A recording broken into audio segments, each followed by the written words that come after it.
Dueling Dialogues is brought to you by our affiliates at IX Web Hosting. Click the banner on the rightleftchronicles.com to get up to 40% off your first year of the best hosting on the planet. Today's episode of Dueling Dialogue is brought to you by Saucy Eva. GMA's marinade is coming soon to a plate near you to gourmetize your meats and proteins. Coming to you from that once-forgotten artery that pulses through the center of the continental United States and into the heart of the Ozarks, Grace Matthews. Looking in from the northern border, our Canadian friend, along with his countrymen feeling the effects of U.S. political issues, Connor Murphy. Welcome to Dueling Dialogues, episode 104. I'm Connor Murphy here with Grace Matthews. Hi, Grace. How you doing? Doing great. Good. Really How was your holiday? Well, it was pretty low-key, and that's kind of good sometimes, because it's the middle of the week holiday. Right. We had plans before, the weekend before, and the weekend after, so the kids were busy, so just decided to have a low-key day and watch Independence Day. Cool. Had some salmon burgers. Right on. So it was nice, Very nice day. Yeah, Canada Day, the weather wasn't the nicest here, but, it was a good day. It was nice to have a holiday. Well, I did hear on the weather that you were supposed to be in the coolest part of the hemisphere. It definitely feels like that. If my garden could talk, that's probably what it would be saying, is what the hell? I know. You don't have any of those monster tomatoes? No, actually my tomatoes are looking pretty sad. So. Well, I always identify you with those monster tomatoes. Yeah, well, apparently every 11 years this kind of happens. Living out here on the West Coast, it's kind of just in a cycle. Yeah, well, my son said, he lives in South Carolina, they're in a rain cycle here. Right. And it's done nothing but rain out there this year. It's not cold, it's hot, but it rains. And he said the first year they moved there, it was like that. And the natives told him that happens every 7 years. And he said he kind of rolled his eyes and said, okay, Now, 7 years later, it's exactly what's happening again. Yeah, 2007. So 11-year cycle out here. So. Yeah, that makes for a bad year. Plus, we've got volcanoes blowing up everywhere. That probably doesn't help much. I know. Gosh. Well, it's better than radiation. Yeah. Like you had a few years ago, 3 or 4 years ago, you had that radiation, so. Yeah. Well, speaking of Independence Day, some people have to, make themselves known, and we have this big complaint about ICE all of a sudden. Right. This is a soapbox. They want to do away with ICE. We talked about this the other day, but since we talked about it, it has escalated. And now it is becoming, I tell you what, not much different than the civil riots back in about 68. Wow. I saw some side-by-side video of Portland, Oregon, and very similar. You couldn't tell one from the other except for the clues. Wow. Yeah, I had no idea. That bothers me. And how can we do without ICE? Yeah, you got to have something in mind. Are we really wanting open borders? There is something nefarious about these politicians that want open borders. And I'll tell you what I believe it is. Because most of them are from California, and I know we've talked about this before, but when you go get a driver's license in California, there's no questions asked if you're an illegal immigrant, okay? Right. You check the box if you are. If you don't check the box, you not only get a driver's license, but you get a ticket to vote, like a voter registration card. Wow. Are automatically registered to vote. Now, those people that are illegal tend to vote for very far left candidates. Right. Okay? Yeah. Once they become citizens, they tend to vote very far right because they're typically pretty Christian or Catholic, or some people, those are synonymous. Or maybe they just want to protect their new home and property. Exactly. And maybe they don't want to pay that many taxes. Exactly. As left would have you do. Yeah, Because well, they like to spend your money better than they like for you to spend your money. I don't know what's happening in the U.S. I mean, as far as Canada, what is happening to all the major cities is that we're having to deal with these tent cities that are popping up, which are homeless people that invade a piece of property within the city limits, and they live there like they have a community and they have leaders, and it's absolutely bizarre. So our current system can't deal with that, and you want to open your borders? Well, yeah, I mean, we have a horrible problem with tent cities, particularly in Los Angeles, which, as you well know, is in Well, California. there you go. Isn't that funny how that works? Yeah, it is funny. And I think that the reason they do not pass DACA or work with the president or the Republicans on DACA is because when these people become citizens or are on a pathway to citizenship, they tend to be a little more conservative. Right. A lot more conservative. Well, they're protecting now what they own and what they have. But as you know, hate is contagious. So a lady yesterday, a selfish woman, I could call her a selfish bitch, climbed to the top. No, not really. She didn't make it to the top. Climbed to the shoe of Lady Liberty. She didn't make it too far. Now listen to this. She's also a little bit stupid because she tied herself on to a vent. You know, the grate that just pops out? What a moron.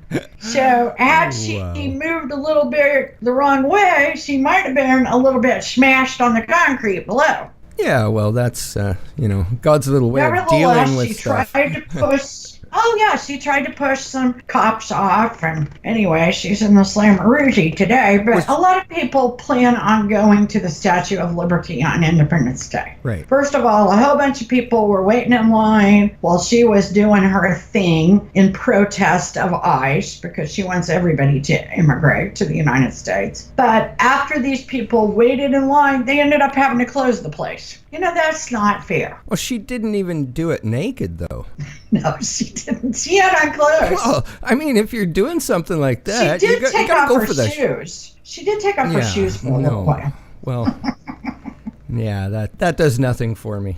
But, I mean, talking about open borders, tent towns, and people living, you know, with their own culture and rules and laws, look at Angela Merkel. Now, they're going to let her keep her position, but they are not going to let her keep her immigration policy. Wow. And they told her, if you deviate, you're out. Wow. We got people that are destroying Germany. And she let them in to work. Well, most of them can't work. I think 80% of them do not know the language or the culture well enough to work. So they're on public assistance. Wow. So that whole thing blew up in her face. And she was very popular before she let all these immigrants and refugees in, you know, without being vetted. She was the queen, basically, and I say that with quotations, and in a nice way, of the European Council. I mean, Europe depended on Germany and Angela Merkel to make the right decisions, and she blew it with this immigration policy. So how much money has she taken from Soros, I wonder? And that's just all there is to it.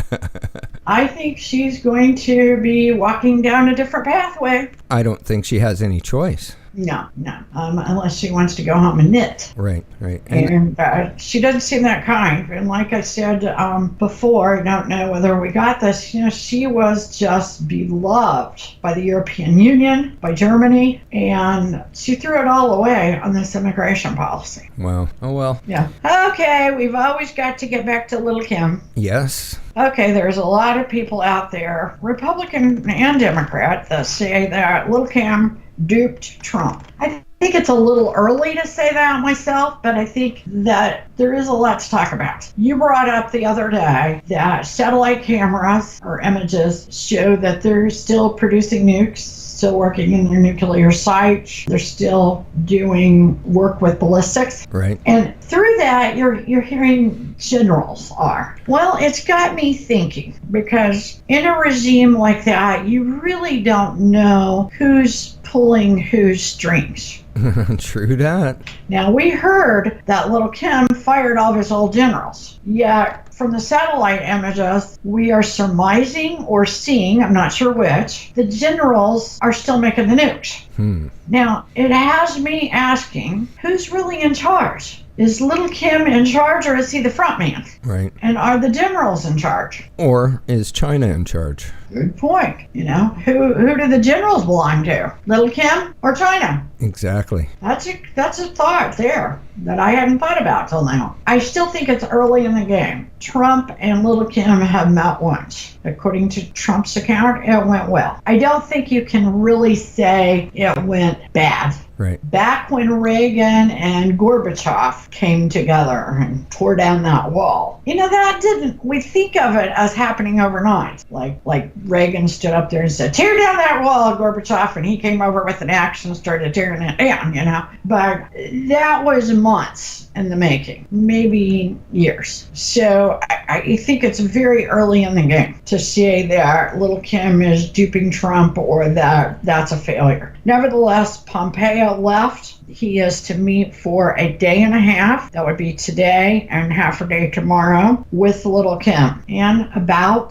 denuclearization. Right. Well, yeah, I think it's a bit early. I mean, who knows? Who knows at this point? So and please do not think that I would trust Little Kim further than I could throw him. Yeah, I think Trump's pretty wise to that as well. And you're exactly right, because Trump is not going to make a deal like Obama made with Iran.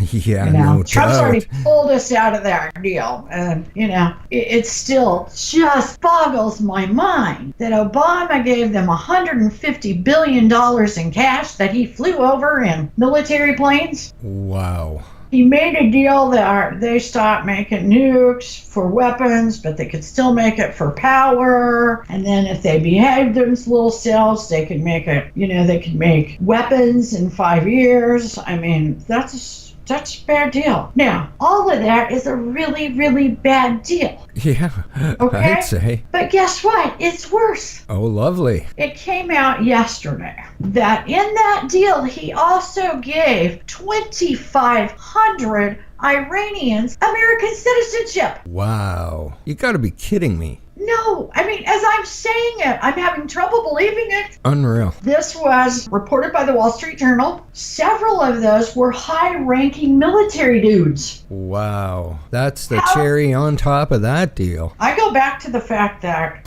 Valerie Jarrett is Iranian. Did Obama even know the details of this? And what did Obama and Kerry get and the Clintons get out of this deal? Because it stinks up a storm. Right. Yeah. Yeah, What no kidding. happened? I mean, has anyone looked at their bank accounts? A little bit of an ulterior Because motive there. this stinks so bad, I can hardly talk about it without, regurgitating. It's stupid. I'd say. I don't even understand how you can call that a deal. I don't either.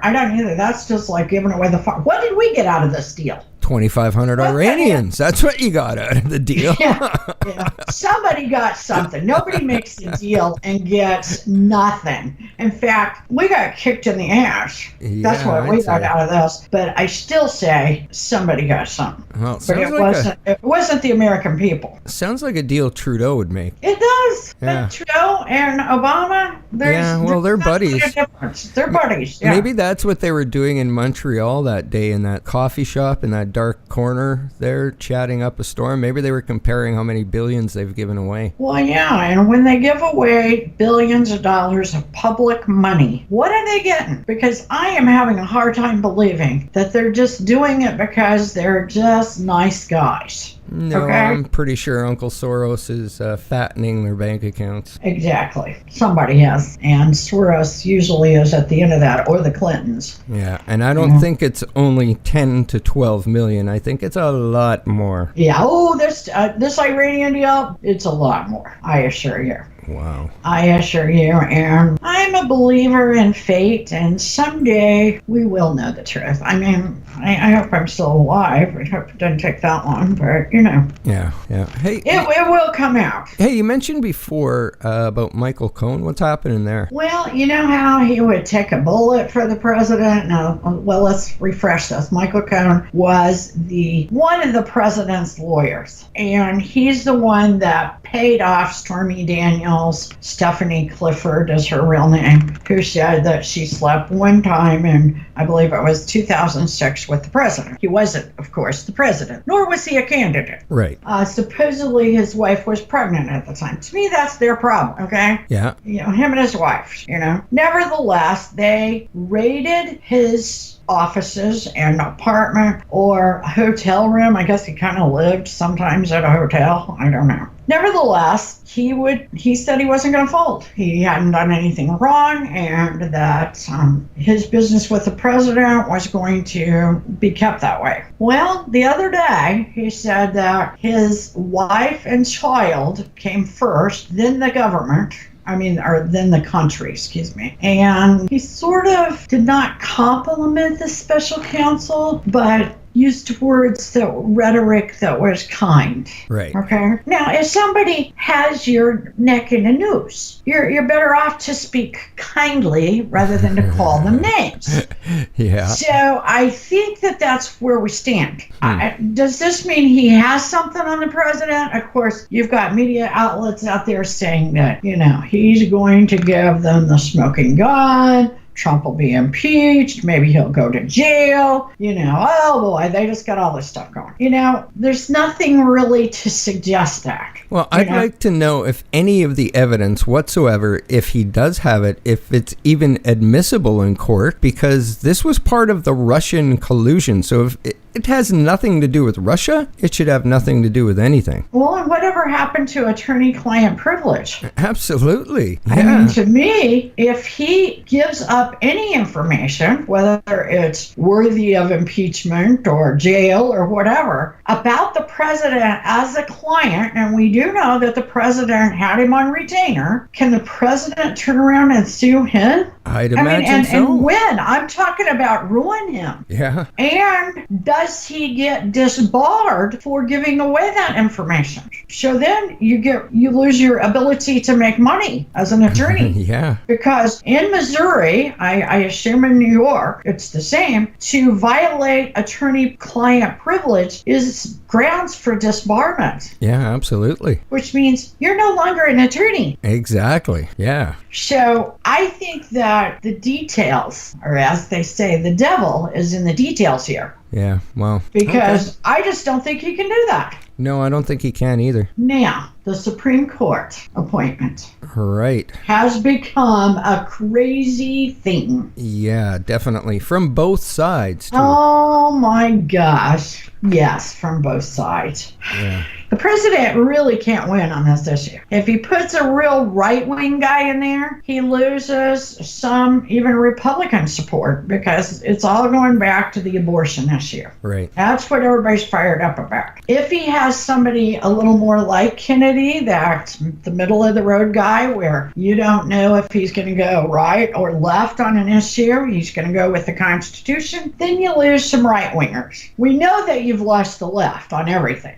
Just throw that part out the window. Right. But truthfully, we need to sort of look at the situation. Roe versus Wade made abortion legal on a federal level. And I will tell you that case came out of Rolla, Missouri, which is 90 miles from me. Right. Of all the crazy things, because it's not a very big town.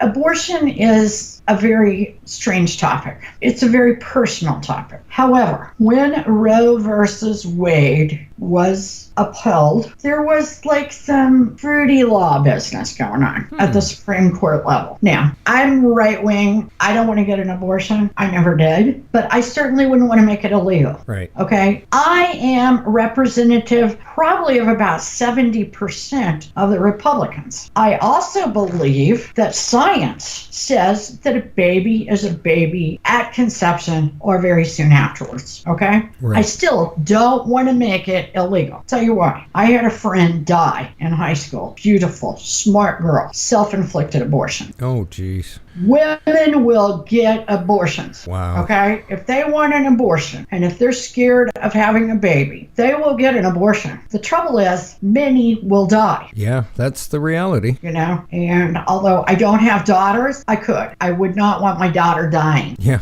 absolutely. Okay? Most Republicans feel like that. They don't like abortion. Some of them even believe it is against the religion. Mine really isn't that much of a religious belief as much as it's just, I don't want to do it, you know? Right. Exactly. It's a personal thing.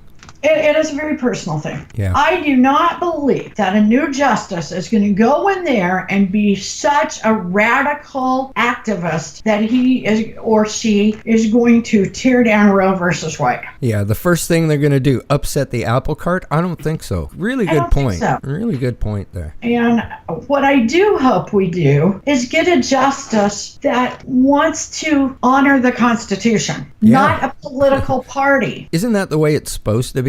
I mean, I believe in the Constitution is almost divine to me. Yeah, I should believe be. the forefathers were amazing. I mean, think about the things they thought of that had never happened yet. Yeah, exactly. So I think this is a bunch of hogwash. Abortion is a topic that we can never get right. It really doesn't matter. It's never going to be right. Yeah. Love it, hate it. Right now, the way it sits right now, except for some of these places that have approved late-term abortion, I believe it's the best it can be. And that's far from perfect. Yeah. Well, at least people have a choice. Be it a personal choice, it's their choice. And a dirty alley, to me, is not a choice for a 17, 18, 20-year-old. No. And speaking of dirty alleys, our tariffs kicked in yesterday on July 4th. How symbolic is that? Yeah, actually it was July 1st. It was Canada Day that the tariffs kicked in. So pretty much everything that we get from you guys has a 10 to 25% tariff on it. So, well, you know, everybody's feeling the squeeze. I mean, the stock market people kind of like it in a way by today. Last week it was upsetting them. But, you know, you're talking steel right now is up 25%. Now, I don't think the short term is what's important here. I think the long term is important. Now, when I say long term, I don't want the short term to turn into long term. Yeah. Yeah. I think it's kind of like Little Kim. It's a little too early. Everybody's pulling up their shirt sleeve and showing their little muscle, right? I don't know how it's going to turn out. I still think it's going to be more positive for the United States in the end. I think that we were at a disproportionate level. I don't necessarily think that, though, with Canada. So I'm kind of sad that Canada, Mexico, and a couple of others got thrown in this mess, because I really think this is about China. Well, it kind of is, because the whole thing was about the Chinese steel coming through Canada and into the U.S. Well, true. That's true. So, you know what? I would say Trudeau's a little bit to blame, because he didn't stop that from happening, apparently. Who knows what the real story is? I'm just guessing and going with what I know or what I've looked into. But what it's done here is it's caused a big advertising campaign to buy local and buy Canadian. And yesterday there was pictures of, like, in a grocery store where Heinz ketchup used to be. Oh, really? Yes. Holy moly. So that's serious. Yeah, this is this could be pretty serious for sure. This is going to hurt a lot of people. A lot of people. Nobody wins in these wars. And as far as I know, NAFTA talks aren't even happening. So I think what's going to happen is Trudeau's going to make a direct deal with Mexico, and most of the products, like oranges and things like that, and tropical stuff from the southern part of the northern hemisphere, I think we're going to be, upping our deals with Mexico. That's what I see happening. Interesting. Well, I think it's complex at the very least. Oh, yeah, we can agree there. I mean, it's much more complex than I ever thought it was. I admit that I was pretty naive till this tariff thing started. Yeah, it's, we definitely have to agree. It's a head scratcher. Like, this goes deep. No, we do agree on that. And we don't always agree. Nope. But life's a journey, and we're all in this together. Thanks for listening. Godspeed, Connor, and Godspeed to all of our friends out there. Godspeed, Grace, and everyone, thanks for listening. Dueling Dialogues is brought to you by our affiliates at IX Web Hosting. Click the banner on the right, leftchronicles.com to get up to 40% off your first year of the best hosting on the planet. Today's episode of Dueling Dialogue is brought to you by Saucy Eva. GMA's marinade is coming soon to a plate near you to gourmetize your meats and proteins.